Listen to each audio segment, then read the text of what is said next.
कैसे हैं आप लोग। आशा करते हैं कि बहुत ही अच्छे होंगे और बेहतरीन तरीके से हर पल अपने लक्ष्य की ओर अग्रसर हो रहे होंगे।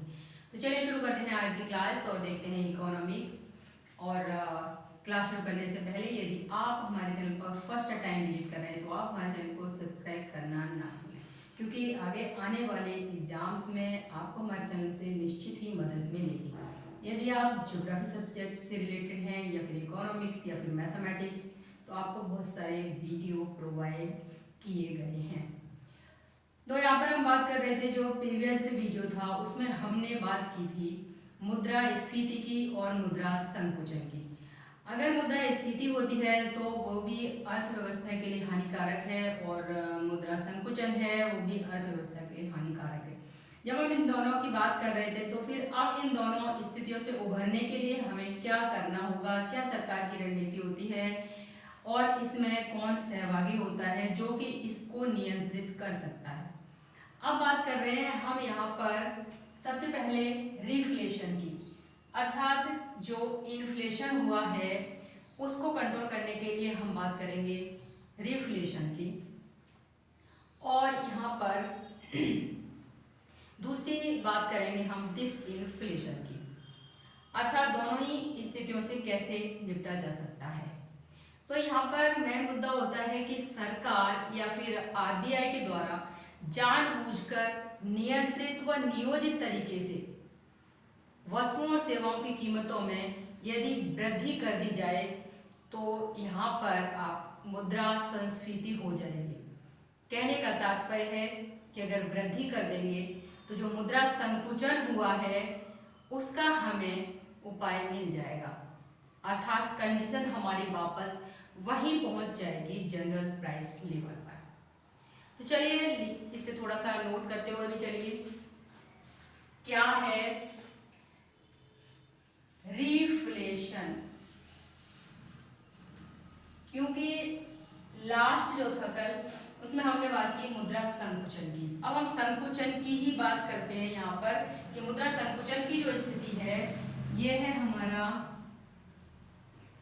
जनरल प्राइस लेवल, सामान्य कीमत स्तर। अब इस सामान्य कीमत स्तर से कीमतें नीचे की तरफ चली गई थी, अर्थात कीमतों में गिरावट आ गई थी, तो क्या हो गया था, मुद्रा संकुचन की स्थिति आ गई थी। हम उसी को अगर कंट्रोल करने की बात कर रहे हैं यहाँ पर, तो बात आती है कि सरकार के द्वारा या फिर आरबीआई के द्वारा यहाँ वापस लाने की जो स्थिति है, जो कंडीशन हो गई है, यही क्या कहलाती है, यही रिफ्लेशन कहलाती है। तो नोट करिए कि सरकार या आरबीआई के द्वारा जानबूझकर,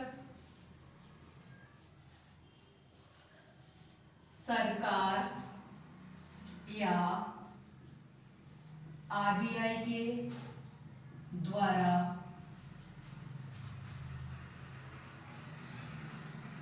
जानबूझकर व नियंत्रित व नियोजित तरीके से नियंत्रित व नियोजित तरीके से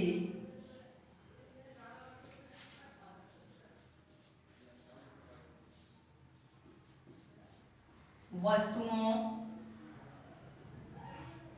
व सेवाओं की कीमतों में वृद्धि करना।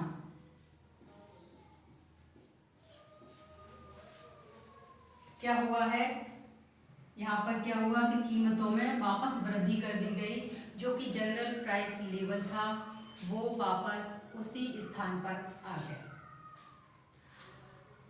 अब यहाँ पर अगर बात करते हैं हम, मान लीजिए कि उत्पादन 100 करोड़ का हुआ और मार्केट सप्लाई भी 100 करोड़ की होनी चाहिए, तो हमारी कौन सी स्थिति आ जाएगी, तो हमारी संतुलन की स्थिति आ जाएगी।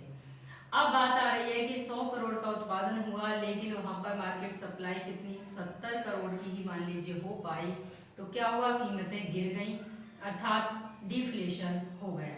जब डिफ्लेशन हो गया तो यहाँ पर यदि मार्केट सप्लाई जो 70 करोड़ की हुई थी उसमें अगर 30 करोड़ और कर दिया जाए तो कंडीशन कहाँ पहुंच जाएगी, यही कंडीशन होगी रिफ्लेशन की। और ये कार्य कौन करेगा, ये कार्य करेगा सरकार या आरबीआई, जो कि नियंत्रित व नियोजित तरीके से करेगा। जानबूझकर नियंत्रित और नियोजित तरीके से की गई ये जो सप्लाई है उससे ही हम क्या कहेंगे, रिफ्लेशन, अर्थात मुद्रा संस्फीति। अब यहाँ पर अगर बात करें एसेस ऑफ रिफ्लेशन यानी कि मुद्रा संस्फीति की प्रक्रिया क्या है। मुद्रा संस्फीति की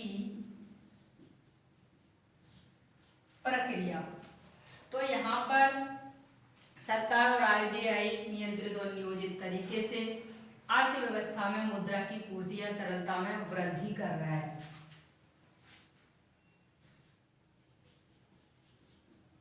नियोजित तरीके से वस्तुओं व सेवाओं की कीमतों में आरबीआई व सरकार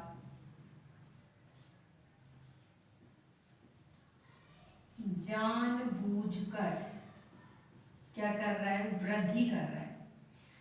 अगर ये वृद्धि कर देगा तो क्या स्थिति बनेगी, जब वृद्धि हो जाएगी यानी कि मुद्रा की पूर्ति में क्या हो रहा है, मुद्रा की पूर्ति या तरलता में वृद्धि हो रही है। ये क्या है, मुद्रा की पूर्ति या तरलता में वृद्धि। अब जब मुद्रा की पूर्ति या तरलता में वृद्धि हो गई तो अगर हमें हमारे पास किसी भी वस्तु को खरीदने की क्षमता में वृद्धि हो जाएगी, कहने का तात्पर्य लोगों की क्रय शक्ति में वृद्धि हो जाएगी।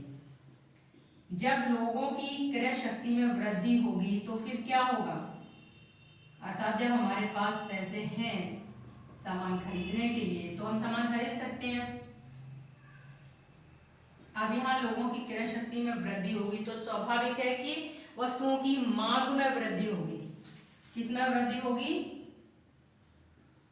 वस्तुओं की मांग में वृद्धि होगी। अब वस्तुओं की मांग में वृद्धि होगी तो क्या होगा, उत्पादन में वृद्धि होगी। अरे वस्तुओं का उत्पादन अधिक होगा, उत्पादन में, अब यहाँ पर उत्पादन में वृद्धि हो गई, मांग में वृद्धि होगी तो कीमतों में भी वृद्धि होगी, लेकिन वो नियंत्रित तरीके से होगी। उत्पादन में वृद्धि है और इधर ये कीमतों में वृद्धि। अगर हम यहाँ कीमतों में वृद्धि की बात करते हैं तो ये नियंत्रित तरीके से, जैसे नहीं है कि जैसे मुद्रास्फीति में क्या अनियंत्रित तरीके से कीमतें बढ़ती जाती है, वो नहीं है। यहाँ पर क्या है, नियंत्रित तरीके से, नियोजित तरीके से। और अगर उत्पादन में वृद्धि है तो क्या होगा, रोजगार में वृद्धि होगी। रोजगार में वृद्धि होगी तो स्वाभाविक है क्या हो जाएगा, बेरोजगारी कम हो जाएगी, सभी को रोजगार मिलने लग जाएगा तो क्या होगा, बेरोजगारी कम हो जाएगी। अब जब बेरोजगारी कम हो गई इसका मतलब कि मंदी पर नियंत्रण पा लिया। क्या पा लिया, मंदी पर नियंत्रण, अर्थात ये जो कंडीशन हुई थी उसको हमने वापस जनरल प्राइस लेवल तक पहुंचा दिया। तो इसी कंडीशन को हम कहते हैं रिफ्लेशन। ये क्या था, तो ये आपका डिफ्लेशन था। डिफ्लेशन में कीमतें कम हो गई थी, है ना, और अगर हमने इसको वापस क्या किया, रिफ्लेशन, तो ये कंडीशन है आपकी डिफ्लेशन की है। यहाँ पर ये ऋणात्मक और इधर ये धनात्मक है। उसके अलावा इधर क्या हुआ, मार्केट सप्लाई अधिक हुई, मार्केट सप्लाई अधिक हुई तो डिमांड अधिक हुई, और डिमांड अधिक तो कीमत अधिक। लेकिन ये क्या है, नियंत्रित सरकारी हस्तक्षेप है। क्या है, नियंत्रित सरकारी हस्तक्षेप। तो ये सारे छोटे छोटे जो पॉइंट हैं, छोटे छोटे जो शब्द हैं, इनसे ही क्वेश्चन बनते हैं। अब यहाँ पर डिफ्लेशन में क्या था, डिफ्लेशन में क्या करना हुआ, यहाँ पर ये ऋणात्मक है तो यहाँ पर ये धनात्मक है, यहाँ पर ये नियंत्रित सरकारी हस्तक्षेप है। लेकिन यहाँ पर क्या हुआ था, यहाँ पर तो अनियंत्रित वे में क्या हो रही थी, कीमतें गिर रही थी, कम हो रही थी। तो ये सारा जो होता है ये नियंत्रित और नियोजित तरीके से होता है, और सरकार या आरबीआई इसको करता है। अब हम यहाँ पर बात करें तो यहाँ पर आप एक दो पॉइंट हैं, जैसे कि इंपॉर्टेंट पॉइंट होते हैं ये। मुद्रा संकुचन को नियंत्रित करने की क्रिया को मुद्रा संस्फीति कहते हैं। अब यहाँ पर आपको ये काफी कंफ्यूजन होगा, इसलिए आप रिफ्लेशन को ही लर्न कीजिए। रिफ्लेशन दूसरा है कि मुद्रा संस्फीति की प्रक्रिया तब अपनाई जाती है जब पहले से अर्थव्यवस्था में क्या हो, मुद्रा संकुचन की स्थिति हो। जब मुद्रा संकुचन की स्थिति होगी तभी हम इस प्रक्रिया को अपना सकते हैं, रिफ्लेशन को अपना सकते हैं। पहले से रिफ्लेशन होगा तभी रिफ्लेशन को अपना सकते हैं। अब हम बात करते हैं यहाँ पर डिसइंफ्लेशन की, अर्थात जो इन्फ्लेशन हुआ था उसको नियंत्रित कैसे किया जाता है। दूसरी कंडीशन की बात करते हैं।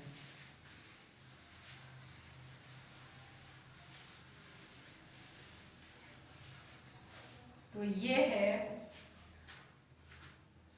डिसइंफ्लेशन।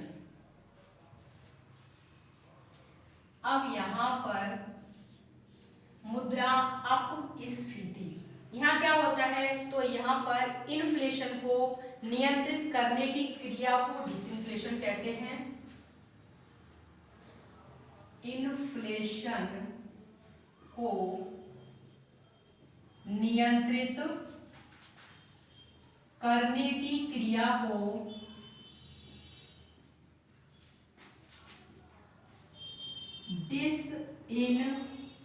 डिसइन्फ्लेशन कहते हैं। इसके अलावा सरकार या आरबीआई के द्वारा जानबूझकर, सरकार या आरबीआई के द्वारा जानबूझकर, इन्फ्लेशन में क्या था कि कीमतें लगातार अनियंत्रित लगातार बढ़ रही थी, अधिक हो रही थी, तो अब उनको क्या करना पड़ेगा, उन्हें कम करना पड़ेगा।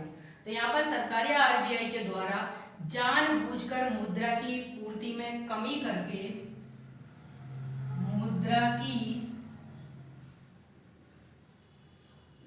पूर्ति में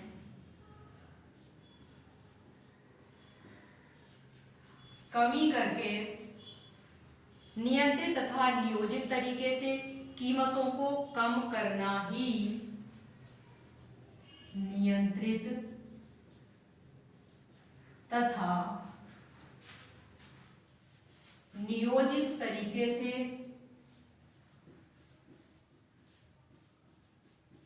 कीमतों को कम करना ही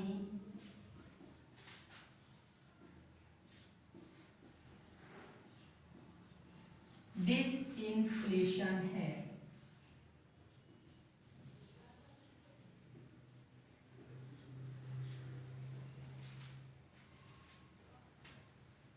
ये भी लिख सकते हैं यहाँ पर कि वस्तुओं व सेवाओं की, किसकी कीमतें हैं, तो वस्तुओं व सेवाओं की। अब यहाँ पर बात आती है कि मान लीजिए यहाँ पर वही उत्पादन की बात, जैसा कि पहले क्या था, कीमतें बढ़ रही थी और जो संस्फीति मुद्रा संस्फीति हम यहाँ पर देख रहे हैं। तो इसमें क्या कर रहे हैं, जो कीमतें बढ़ रही थी उनको नियोजित और नियंत्रित तरीके से क्या कर रहे हैं, कम करने की कोशिश कर रहे हैं। अब यहाँ पर आती है प्रोसेस की बात करें तो इसकी प्रोसेस क्या है, डिसइंफ्लेशन की। तो यहाँ पर वही सरकार या आरबीआई के द्वारा मुद्रा की तरलता में क्या कर देंगे, कमी कर देंगे। प्रोसेस क्या है, सरकार व आरबीआई के द्वारा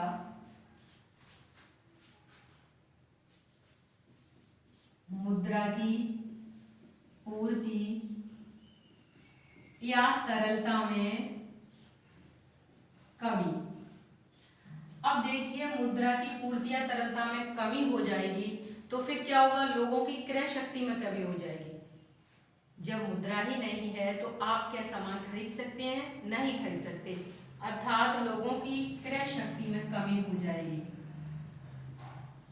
लोगों की क्रय शक्ति में कमी। अब यहाँ लोगों की क्रय शक्ति में कमी हो गई तो क्या हो जाएगा, मांग में कमी, तो फिर वस्तुओं की मांग में कमी हो जाएगी। अब यहाँ पर जब मांग में वस्तुएं कम मांगी जा रही है, मांगी नहीं जा रही, तो फिर क्या हो रहा है, वस्तुओं की मांग में कमी हो रही है। उसके अलावा अगर मांग में कमी हो गई तो फिर कीमत में भी कमी हो जाएगी, कीमत में कमी। अब जब कीमत में कमी हो जाएगी तो ये कमी कैसी होगी, कीमत में कमी नियंत्रित तरीके से होगी, अनियंत्रित नहीं होगी। यहाँ पर क्या है, नियंत्रित तरीके से होगी। अनियंत्रित तरीके से तो मुद्रा संकुचन में कमी होती है, तो यहाँ पर कमी हो रही है लेकिन वो नियंत्रित तरीके से हो रही है। तो फिर क्या होगा, मुद्रास्फीति का नियंत्रण हो जाएगा। यहाँ पर क्या हो गया, मुद्रा स्फीति अर्थात इन्फ्लेशन का नियंत्रण हो गया, मुद्रास्फीति का नियंत्रण हो गया। अब हम यहाँ पर देखें जैसा कि ये जनरल प्राइस लेवल और कीमतें इस तरह से अधिक हो रही थी, बढ़ रही थी, इनको हमें वापस लाना पड़ा कहाँ पर, जनरल प्राइस लेवल पर। ये जो प्रक्रिया थी यही थी डिसइन्फ्लेशन की, और ये वाली क्या थी, तो ये थी इन्फ्लेशन की। अब यहाँ पर बात करते हैं जो इन्फ्लेशन है उसमें क्या था, तो इसमें कीमतें बढ़ रही थी। अब डिसइन्फ्लेशन किया तो उसमें क्या था, मार्केट सप्लाई कम की, डिमांड कम हुई, कीमतें कम हुई। मार्केट सप्लाई कम की तो फिर डिमांड कम हुई, फिर कीमतें कम हो गई। तो ये प्रक्रिया इसके अंतर्गत होती है। अब यहाँ पर इन चारों स्थितियों को अगर देखेंगे एक साथ तो स्थिति कुछ इस प्रकार बनेगी। ये आपका इन्फ्लेशन, ये आपका डिसइन्फ्लेशन, और ये आपका क्या है, अभी हमने इसको वापस क्या किया था, रिफ्लेशन किया था, लेकिन पहले क्या था, ये डिफ्लेशन। तो ये जो कंडीशन थी ये डिफ्लेशन की थी, इसको वापस हम यहाँ पर पहुंचाया है हमने जनरल प्राइस लेवल पर, तो कंडीशन हो गई रिफ्लेशन। तो इस प्रकार से हम इसे देख सकते हैं। अब यहाँ पर चार बातें आपको और देखनी है। सबसे पहली बात, मुद्रास्फीति को नियंत्रित करने की क्रिया क्या कहलाती है, अर्थात इन्फ्लेशन को नियंत्रित करने की क्रिया तो डिसइन्फ्लेशन। और अगर ये पूछ ले कि इन्फ्लेशन के विपरीत कौन सी क्रिया है, तो इन्फ्लेशन के विपरीत स्थिति है आपकी डिफ्लेशन। यहीं पर अगर हम बात करते हैं कि डिफ्लेशन की जो नियंत्रित करने की क्रिया है वो क्या है, तो वो हो गई आपकी रिफ्लेशन। और अगर अपोजिट की बात करें, विपरीत की बात करें, तो यहाँ पर डिफ्लेशन था, यहाँ पर इन्फ्लेशन था, ये दोनों अपोजिट हैं। अगर यहाँ पर बात करते हैं तो यहाँ डिसइन्फ्लेशन है और इसकी अपोजिट पूछेंगे तो ये विपरीत प्रक्रिया कौन सी है, तो ये रिफ्लेशन है।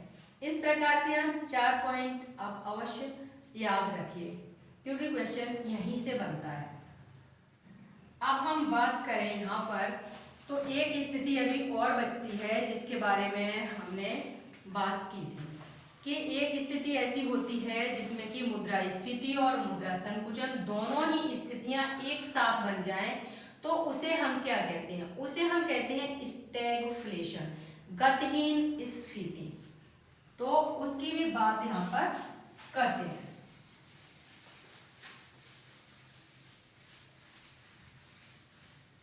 अगर आप एक बार इसे समझ लेंगे फिर आप इसे कभी नहीं भूलने वाले।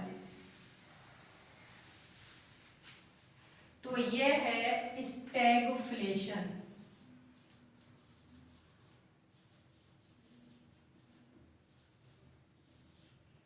गतिहीन स्फीति।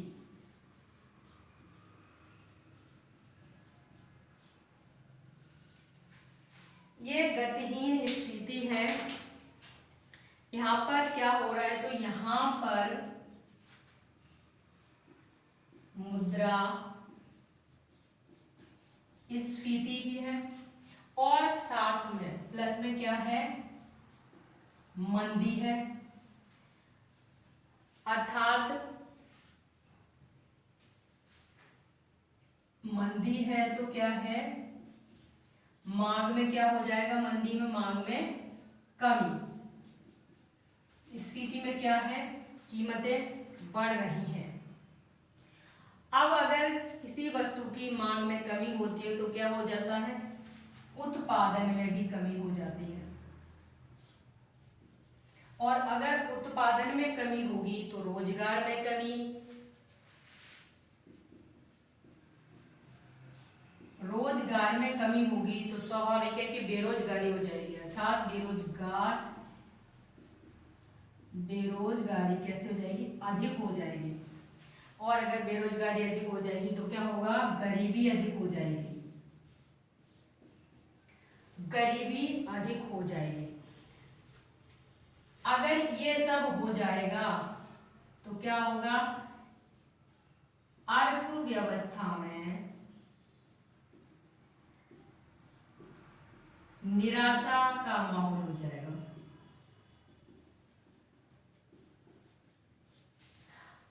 अब यहाँ पर क्या हुआ कि दोनों स्थितियां एक साथ हो रही हैं। यही लक्षण जब कोरोना टाइम हुआ था तो उस समय पर कुछ कंडीशन इसी प्रकार की थी। मुद्रास्फीति यानी कि वस्तुओं की जो कीमतें थी वो लगातार बढ़ रही थी, लेकिन बाजार में क्या था, मंदी की स्थिति थी और बहुत सारे लोगों को रोजगार, अपना जो रोजगार था उनका, उसे छोड़ना पड़ा था। कहने का तात्पर्य बहुत सारे लोगों की जॉब चली गई थी। जब ऐसी कंडीशन आती है तो हम इसी को कहते हैं स्टैगफ्लेशन। जब मुद्रास्फीति के साथ साथ अगर इसकी डेफिनेशन की बात करें, जब मुद्रास्फीति के साथ साथ दूसरी कंडीशन क्या है, अर्थव्यवस्था में मंदी के लक्षण, अर्थव्यवस्था में मंदी के लक्षण भी दिखाई दें तो इस अवस्था को स्टैगफ्लेशन कहते हैं। दिखाई दें तो इस अवस्था को क्या कहते हैं, स्टैगफ्लेशन कहते हैं।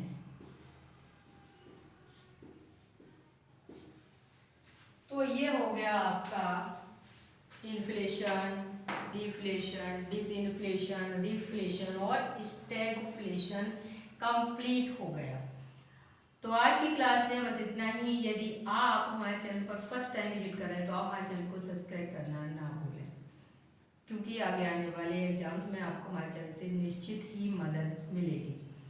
तो फिर मिलते हैं। नेक्स्ट जो आपका वीडियो होगा वो होगा फिलिप्स वक्र का, और दूसरा होगा लॉन्ग रन फिलिप्स कर्व का, यानी कि फिलिप्स कर्व और लॉन्ग रन फिलिप्स कर्व के बारे में बात करेंगे। तो चलिए मिलते हैं नेक्स्ट क्लास में, तब तक के लिए नमस्कार, धन्यवाद, जय हिंद।